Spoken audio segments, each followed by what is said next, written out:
Halo guys, assalamualaikum. Jumpa lagi dengan Bose Resto Channel guys. Dalam vlog kali ini Bose akan membahas mengenai strategi bertahan bisnis restoran di masa pandemi. Ya, ikuti terus ya guys di vlog kali ini. Jadi gini guys ya, ini kan masa-masa pandemi kayak gini, ini adalah masa yang termasuk masa yang paling memilukan ya, atau adalah masa-masa perjuangan yang cukup berat bagi sebagian besar usaha rumah makan guys. Demikian juga apa yang dihadapi oleh Bose Resto guys. Jadi Bose Resto memiliki 6 gerai dan sebelum pandemi ini sangat bagus sekali salesnya dan menghasilkan lumayan ya, omsetnya ya sangat bagus sekali. Namun demikian, adanya pandemi yang datang tanpa disangka-sangka guys, itu cukup menggoncang kondisi keuangan restonya Bose. Pada waktu itu pandemi dimulai pada bulan Februari 2020. Ya, Bose ingat betul waktu itu karena sebelum pandemi itu sales lagi bagus, termasuk bagus-bagusnya guys. Sales lagi bagus sekali ya. Bulan Desember Januari itu biasanya adalah masa tanda kutip panen di bisnis restoran ya, walaupun itu juga tergantung guys, bisnis restoran jenis apa dan di mana lokasinya, konsep seperti apa itu juga tidak bisa digeneralisasi ya, bahwa bulan itu adalah bulan panen. Tapi untuk resto-restonya Bose, Desember Januari adalah masa-masa panen kemasan omset gitu ya. Ketika bulan Desember Januari itu lagi bagus-bagusnya guys, Februari Maret itu juga tidak buruk-buruk amat, tapi sudah mulai menurun. Namun dampak dari adanya pandemi ini sangat luar biasa guys. Jadi waktu itu ketika Maret itu merabaknya kasus-kasus COVID di Indonesia menyebabkan pemerintah menerapkan kebijakan PPKM ya. Jadi adanya PPKM atau pembatasan mobilitas di masyarakat ini memaksa masyarakat untuk tidak pergi-pergi keluar ya guys, termasuk tidak pergi makan di restoran atau rumah makan. Dan dampaknya sangat luar biasa guys. Dampaknya luar biasa. Omset bisa turun drastis guys, hanya bisa tersisa sekitar 30% dari normal guys harian. Sedangkan pegawai Bose waktu itu sekitar 300-an guys ya. Bisa dibayangkan bahwa dengan sales yang hanya 30% dan untuk menggaji 300 orang itu sangat berat sekali guys. Waktu itu manajemen Bose langsung Bose rapatkan dan memperkirakan bahwa dengan situasi seperti ini keuangan resto ya, kasnya itu hanya bisa mampu bertahan selama 3 bulan. Artinya jika Bose tidak melakukan sebuah langkah yang nyata, maka hanya akan habislah gitu ya sisa-sisa kas itu dalam waktu 3 bulan, dan sebagian besar itu adalah untuk faktor gaji pegawai. Nah, makanya ketika itu Bose juga mengumpulkan jajaran manajemen Bose untuk membahas dan pos-pos apa yang sebenarnya mengambil porsi kos kita yang paling besar. Dan disimpulkan bahwa ternyata untuk penggajian untuk 300-an orang itu adalah biaya yang paling besar. Kemudian waktu itu guys, dari hasil analisa Bose bahwa faktor gaji itu adalah merupakan pengeluaran paling besar, mau tidak mau Bose harus berpikir tentang efisiensi gaji ya. Kenapa? Karena Bose berpikir untuk menaikkan omset gitu sangat berat. Di masa PPKM tersebut sangat berat. Bukan hanya yang sudah disebutkan ya, ada PPKM, namun demikian juga kemampuan membeli masyarakat juga berkurang guys. Banyak waktu itu yang dirumahkan ya, pegawai yang dirumahkan gitu. Mungkin secara ekonomi juga orang pada sedang kesulitan ya, mereka lebih memprioritaskan untuk urusan kesehatan ya. Misalkan untuk waktu itu masker kan susah sekali ya, orang pun lebih prioritas mencari masker, mencari vitamin, obat-obatan gitu. Jadi untuk urusan jajan itu nampaknya bukan prioritas mereka. Maka dari itu, karena menaikkan omset itu nampaknya berat, maka Bose memilih untuk mengadakan atau melakukan efisiensi.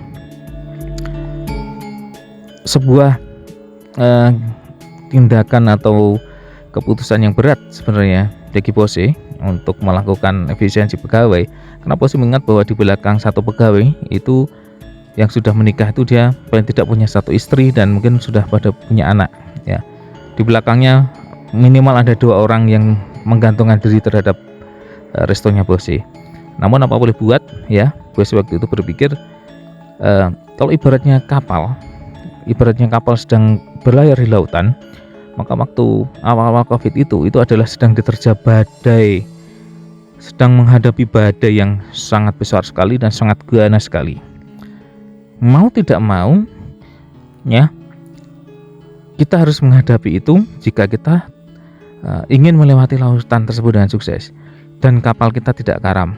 Karena saking besarnya badai, ombaknya besar sekali, menggulung-gulung. Jadi tinggal tunggu waktu saja, ibaratnya kapalnya itu akan tenggelam ya. Kapal ibaratkan sebagai restonya Bose ya, bisnisnya kuliner Bose. Maka Bose berpikir langkah efisiensi itu adalah dengan cara membuang ya, atau menurunkan muatan-muatan yang paling berat di kapal tersebut.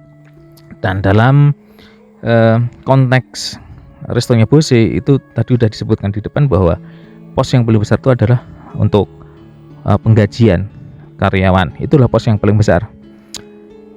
Maka Bose melakukan sebuah langkah besar, yaitu efisiensi pegawai dengan cara Bose memberhentikan sementara, bukan memberhentikan ya maksudnya, tapi merumahkan pegawai kontrak. Jadi pegawai kontrak yang belum bekerja selama setahun, jadi sistem Bose itu setelah setahun baru diangkat menjadi pegawai kontrak. Jadi sebelum 1 tahun itu dianggap sebagai kontrak. Bose merumahkan pegawai kontrak seluruhnya.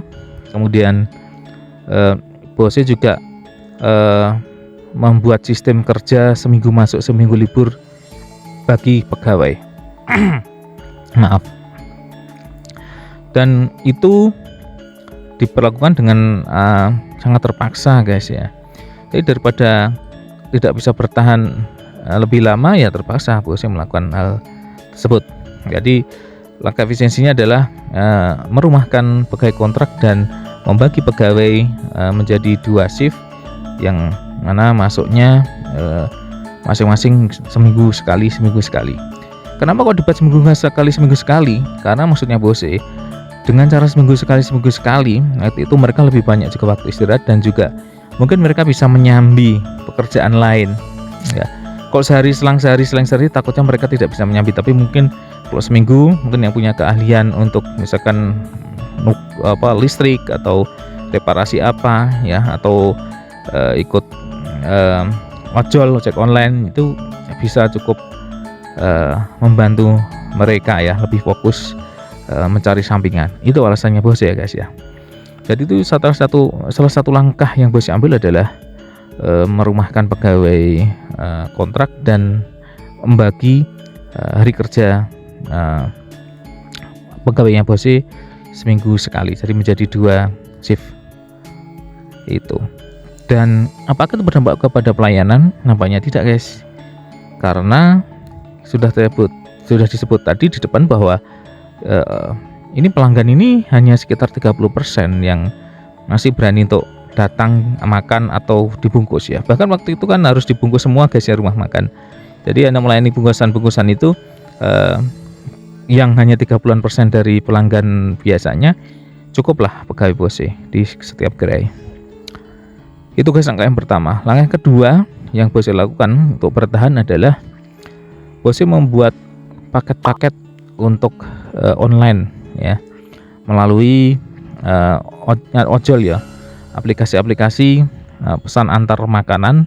Bose membuat paket-paket hemat waktu itu ya, kemudian buat poster, brosur, disebar kemana-mana.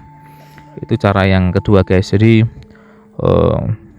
dan itu cukup efektif guys. Jadi orang tertarik untuk membeli paket-paket makanan di tempatnya Bose ya, karena lebih murah, hemat, dan juga aman ya, karena di packingnya juga secara aman guys. Ada plastiknya, ada kabel tis gitu, dan pokoknya muni standar lah ya, keamanan gitu dan kesehatan. Itu yang kedua guys. Dan yang ketiga, Bose juga mulai menjual bahan-bahan makanan guys ya. Bose buat sebuah kayak rak itu untuk menjual makanan, termasuk bumbu-bumbu makanan, termasuk mungkin obat-obatan dan hand sanitizer ya, di restonya Bose. Di setiap gerai dibuatkan seperti itu untuk dijual kepada pelanggan ya, karena waktu itu hand sanitizer ini juga cukup mahal dan susah nyarinya guys. Bose juga jualan. Itu guys ya, 3 langkah yang dilakukan Bose untuk menghadapi masa pandemi atau untuk bertahan di masa pandemi ya. Ada 3 tadi ya, Bose ulangi lagi. Yang pertama adalah Bose merumahkan karyawan kontrak dan membuat shift pegawai menjadi 1 mingguan.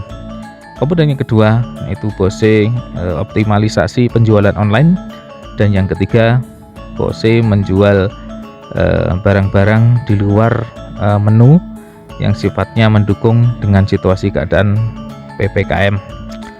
Itu langkah yang Bose lakukan waktu itu, dan alhamdulillah Bose bisa melewati itu dan sudah mulai membaik, bahkan mungkin sudah 80-90% seperti sebelum pandemi ya.